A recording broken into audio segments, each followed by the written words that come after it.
Vancouver has always carried a reputation for postcard beauty, but behind the mountains and the glass towers, there is another Vancouver most people never see.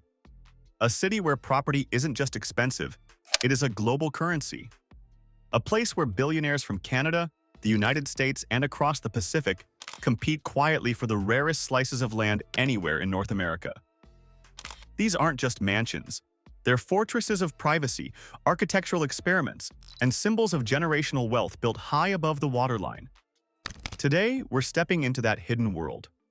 From ultra-secluded islands to clifftop estates carved into the rock, each property tells a story about who holds influence in Western Canada, how that power was built, and why the richest people on Earth continue to choose this city as their northern sanctuary. Every step forward brings us to a new level of scale, design, and ambition. Let's begin. Number 10. The Shaughnessy Masterpiece. We begin our ascent into the clouds of wealth in the historic district of First Shaughnessy. This is the neighborhood where Vancouver's original tycoons, the railroad barons and timber kings, built their legacies a century ago. But the estate at 1233 Tecumseh Avenue proves that the new money is just as grand as the old. Listed recently for nearly $36 million, this property isn't just a renovation. It is a complete reimagining of what a modern family compound should look like. While Shaughnessy is known for its Tudor revivals and Dutch colonials, this home breaks the mold with a contemporary, sharp-edged aesthetic that feels more like a private art museum than a traditional residence. The architecture was handled by the Airy Group, a firm known for blending modern precision with classic proportions. From the street, the home is somewhat understated, hidden behind manicured layers of greenery. But once the gates open, the scale becomes apparent. We are talking about over 12,000 square feet of living space that has been obsessed over down to the millimeter. The interior is a study in warm modernism. Instead of cold, sterile white boxes, the designers used rich, custom millwork and textured stone to create a space that feels grounded. The ceilings soar to cathedral heights, allowing massive panes of glass to flood the great room with natural light. A precious commodity in the rainy Pacific Northwest, but the real next-level features are hidden below the surface. The home features a world-class wine and cognac cellar encased in steel and glass, designed not just to store bottles, but to showcase them like jewels. It connects to an entertainment corridor that feels like the VIP lounge of a Las Vegas casino. Then there is the wellness aspect. The property includes a spa facility that rivals the Fairmont Pacific Rim, complete with a steam room, sauna, and a fitness center that looks out onto a koi pond. This isn't a gym tucked in a basement corner, it is a sanctuary. And for the multi-generational billionaire family, there is a self-contained accessory building, a guest house that is larger than most single-family homes in the city, perfect for adult children or visiting dignitaries who require their own private quarters. 1233. Tecumseh sets the tone for our list. It is sophisticated, technologically advanced, and incredibly expensive. But as we head west, the price tags and the views only get bigger. Number 9. The Michael Buble Bunker. We are taking a slight detour to the suburb of Burnaby, specifically to Government Road, to talk about a mansion that proves you don't need to be in Point Grey to build a palace. This is the home of the King of Christmas himself, Michael Buble. While many celebrities move to Hollywood the second they cash their first big check, Buble did something different. He bought the property across the street from his elementary school and built a 27,000 square foot fortress that locals affectionately and sometimes enviously call the Bunker. Assessed at nearly $28 million, this is not a house designed for curb appeal. It is designed for absolute privacy. From the street, you see very little other than towering walls and heavy gates. But aerial views reveal the sheer magnitude of this project. The design is centered around a massive internal courtyard, a classic architectural technique used by Roman emperors and Spanish royalty to create a private world within a home. This allows the family to enjoy indoor-outdoor living without ever being seen by the paparazzi or curious neighbors. Inside, the amenities are staggering. We are talking about a full-sized ice hockey rink in the basement. Not a synthetic glice pad, but a refrigerated ice surface where Buble and his friends can play shinny year-round. This is the ultimate Canadian flex, owning your own private arena. The house also features a tennis court and a swimming pool that are seamlessly integrated into the landscape design. But what makes this mansion next level is the sentimentality behind it. Buble reportedly spent years acquiring the land and navigating zoning permits to build a home of this scale in a regular suburban neighborhood. He wanted to raise his kids where he grew up, but with the lifestyle of a global superstar. The result is a property that feels like a spaceship landed in a quiet cul-de-sac. It dominates the landscape, consuming 2 massive lots, and serves as a reminder that in the world of the ultra-rich, location is whatever you decide it is. If you want to build a $30 million compound next to an elementary school and you have the money, you make it happen. Number 8. The West Coast Modern Icon. We now cross the Lions Gate Bridge and head into West Vancouver, a municipality that has long been the retreat for the city's wealthiest residents who prefer rocky cliffs and ocean spray to manicured lawns. Tucked away on Radcliffe Avenue in the exclusive West Bay neighborhood sits a home that is widely considered a masterpiece of West Coast modernism. Designed by the legendary architect Russell Hollingsworth, this estate is currently valued in the $58 million range, though such unique properties are often priceless to the right buyer. Hollingsworth is to West Vancouver what Frank Lloyd Wright was to the Midwest. His philosophy is about blending the structure into the environment, and this house is the ultimate example. It doesn't sit on the land, it emerges from it. The home is built on a massive waterfront lot with over 200 feet of natural shoreline. In a city where water frontage is measured in inches, 200 feet is an eternity. The structure itself is composed of concrete, stone, and massive timber beams, materials that echo the rocky beach below. The genius of this mansion is its transparency. The ocean-facing side is almost entirely glass, offering uninterrupted 180-degree views of the Burrard Inlet and the skyline of downtown Vancouver. When you stand in the living room, the line between the floor and the ocean seems to dissolve. You feel as though you are floating on the water. This is a smart home, in the truest sense, not just because of gadgets, but because of how it manages the environment. The deep overhangs of the roof protect the glass from the summer sun, while allowing the lower winter sun to heat the stone floors. The courtyards are positioned to block the wind while capturing the warmth. The property includes a guest suite that feels like a 5-star resort villa, a seaside swimming pool that looks like a natural tidal pool, and a garage that can house a small fleet of luxury vehicles. But the real luxury here is the silence. Because of its positioning on the rocks, away from the road, the only sound you hear is the waves crashing against the shore. It is a $50 million Zen garden built for a billionaire who values peace as much as power. Number 7. The heritage heavyweight, the Hollies. We return to Shaughnessy to visit a ghost of Vancouver's past. While modern glass boxes are impressive, there is a certain weight to history that new money just can't buy. Enter the Hollies. Located at 1388 The Crescent, arguably the most prestigious circular street in the city, the Hollies is the only heritage home that consistently ranks in the top 10 most expensive properties in British Columbia. Valued at roughly $30 million, its market value is likely much higher due to its irreplaceable nature. Built in 1912 for George E. MacDonald, a railway executive, this neoclassical revival mansion is a time capsule of the Edwardian era. It sits on a sprawling estate that feels more like a park than a backyard. We are talking about nearly 3 acres of land in the center of the city. To put that in perspective, you could fit 10 standard Vancouver luxury homes on this one lot. The house itself is a grande dame. It features a porte-cochere, a covered carriage entrance, where Model Ts once dropped off guests in tuxedos and ball gowns. The exterior is defined by massive white columns and a symmetrical facade that screams old money authority. Inside, the home has been preserved and updated, but the bones remain.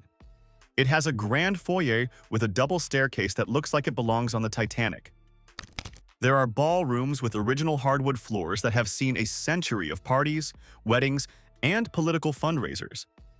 During the mid-20th century, the house actually served as a guest house and a wedding venue, which is why so many older Vancouverites have memories of it.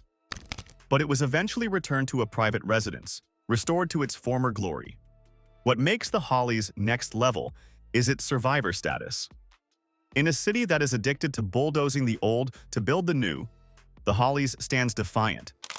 It represents a time when Shaughnessy was a gated community for the British elite, a garden city designed to separate the rich from the hustle of downtown. Owning the Hollies isn't just about real estate, it's about owning a chapter of history book. It is a trophy for the billionaire who wants to be the custodian of the city's soul. Number 6. The Golden Mile Starter Pack. We now enter the Golden Mile. This is the stretch of Point Grey Road that hosts the most concentrated wealth in Canada. It is a street where the houses are on the water, but the garages are on the road, creating a canyon of exclusivity. At number 6, we have 2815 Point Grey Road. Assessed at roughly $43 million, this property might seem modest compared to what is coming up. But don't let the numbers fool you. This is the ultimate lesson in land value. The house itself is a relatively unassuming structure built in the 1960s.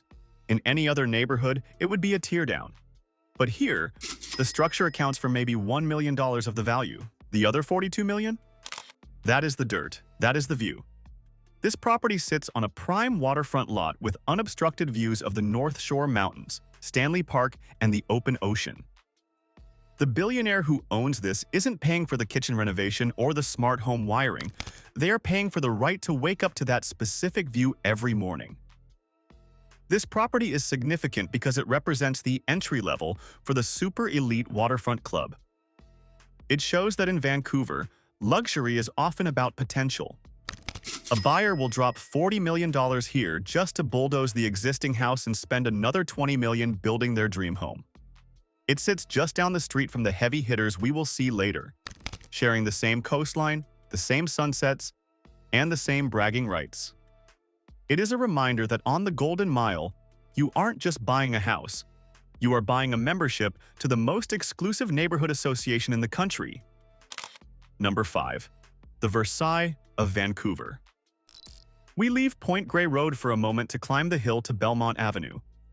If Point Grey Road is the Malibu of Vancouver, Belmont Avenue is the Beverly Hills. It is a wide, quiet street lined with estates that are hidden behind walls so high you need a satellite to see over them. At number 5 is the legendary Belmont Estate, located at 4743 Belmont Avenue. For years, this was the home of philanthropists Joe and Rosalie Segal. When they listed it for $63 million a few years ago, it made headlines around the world. This is not a West Coast modern home. This is a tribute to French aristocracy. The 22,000-square-foot mansion was inspired by the Palace of Versailles and the private gardens of Europe. The Segals didn't just want a big house, they wanted a legacy. The entrance features a grand hallway capable of seating 100 guests for a private concert. We aren't talking about a living room, we are talking about a performance hall. The walls are lined with art, the ceilings are adorned with intricate moldings, and the chandeliers are large enough to swing from, though one assumes the Segals rarely did. But the real magic of this estate lies outdoors. The gardens are terraced down the hillside, featuring manicured boxwoods, stone fountains, and thousands of tulips and rhododendrons. It took decades to cultivate this landscape. It is a private park where one can get lost among the flowers, all while looking out over the Spanish banks and the ocean beyond.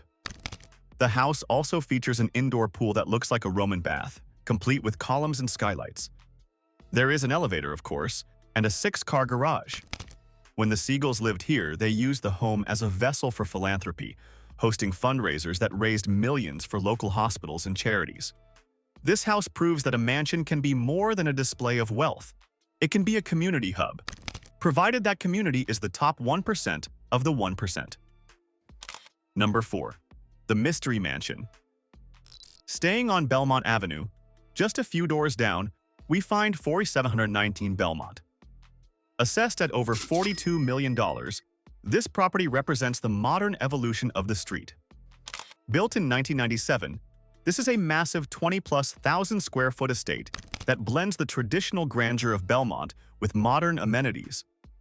While less publicized than the Segal estate, it is no less impressive. The property features a tennis court, which is a rare luxury in Vancouver where land is so scarce. To have a full-sized, flat tennis court on a hillside lot requires massive engineering and retaining walls, costing millions just in concrete work. The home is designed for entertaining on a grand scale. Reports suggest it contains a library that rivals those found in Ivy League universities, a commercial-grade kitchen capable of catering for hundreds, and a master suite that occupies an entire wing of the house. The architecture here is Vancouver lush. Heavy use of stone, slate roofs, and copper gutters that patina over time to blend in with the towering fir trees that surround the property. It is designed to look like it has been there for 50 years, even if it is relatively new. This home sits in the Billionaires belt of Belmont, where neighbors include the likes of Peter Brown, founder of Canaccord Genuity, and other titans of Canadian industry. It is a neighborhood where borrowing a cup of sugar involves sending your house manager to the neighbor's house manager. Number 3. The Private Kingdom, James Island. We are going to cheat, just a little bit. We are hopping on a helicopter and flying 20 minutes out of the city to the Gulf Islands. Because when you have infinite money, sometimes a mansion in the city isn't enough. Sometimes you need an island. Number 3 on our list is James Island. While technically not in the city limits of Vancouver, it is owned by a Seattle-based billionaire, Craig McCaw, and is considered part of the local ultra-luxury ecosystem. Assessed at over $57 million, this is the second most valuable residential property in the entire province of British Columbia. This isn't just a house. It is a 780-acre private fiefdom. The main residence is a 5,000-square-foot eco-lodge made of reclaimed cedar and stone, designed to disappear into the forest. But the house is just the base camp. The island features an 18-hole Jack Nicklaus-designed golf course. Let me repeat that. A private, world-class golf course that only you and your friends get to play. No tee times, no waiting. There is also a private airstrip, a marina capable of docking mega yachts, and a Western Village, a replica of a frontier town complete with a general store and a saloon, perfect for themed parties. The island is entirely off the grid, powered by underground power lines and a sophisticated water system. It is a doomsday bunker disguised as a paradise. The owner can arrive by seaplane, play a round of golf, host a party in the saloon, and sleep in a library of silence, all without ever seeing another human being they didn't invite. James Island represents the ultimate escalation of the mansion concept. Why fight for parking in Point Grey when you can own the roads, the beaches, and the forests? It is the ultimate flex of privacy and power. Number 2. The 71 Million Fortress. We return to the mainland and back to the prestigious Belmont Avenue for the runner-up on our list. 4707 Belmont Avenue. This house is a monster. Assessed at nearly $72 million, it is the most expensive non-waterfront home in the city. Though non-waterfront is a technicality, as the views are better than being on the beach. Built in 2007, this custom estate spans nearly 30,000 square feet. It has 10 bedrooms and a staggering 16 bathrooms. Why does a family need 16 bathrooms? When you have this much money, you don't ask why. You ask, where do we put the gold taps? The property sits on 1.7 acres of land, which is an enormous footprint for Vancouver. The house is designed in a classic, almost institutional style, looking more like a university library or a consulate than a family home. It features a massive stone facade, intricate ironwork, and a level of security that suggests the owners are worried about more than just porch pirates. We are talking about biometric entry systems, panic rooms, and a perimeter surveillance system that likely rivals the U.S. Embassy. The interior is rumored to feature a bowling alley, a squash court, and a ballroom.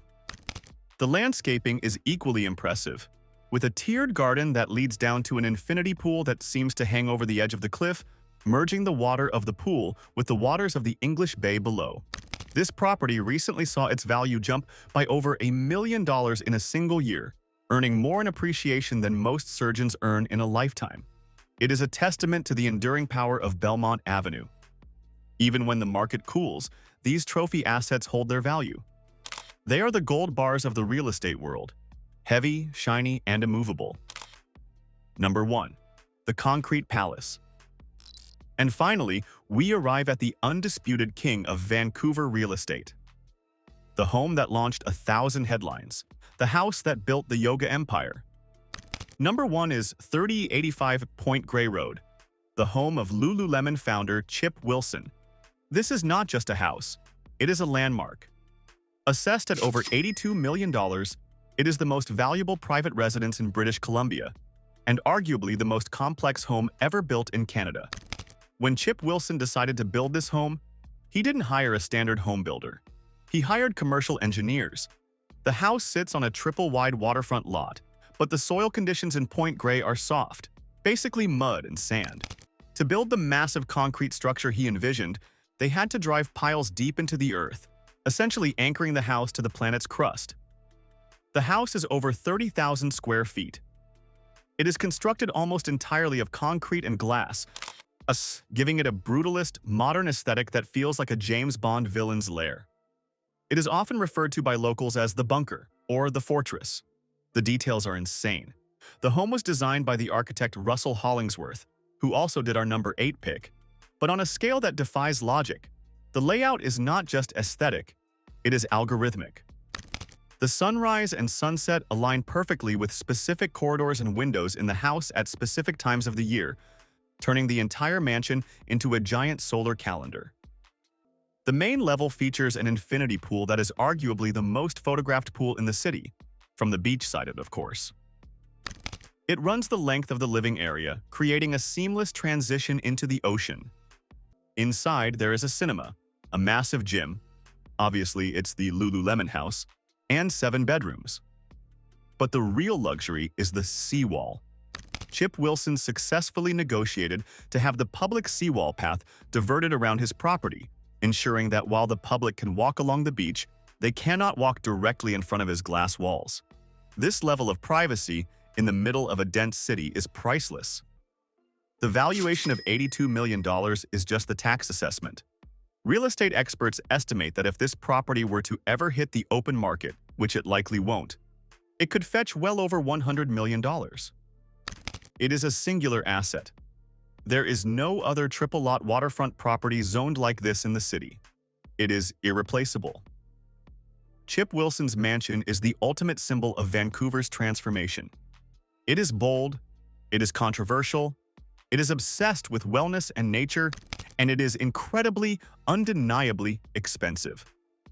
It is a monument to the athleisure fortune, standing guard as over the Pacific Ocean.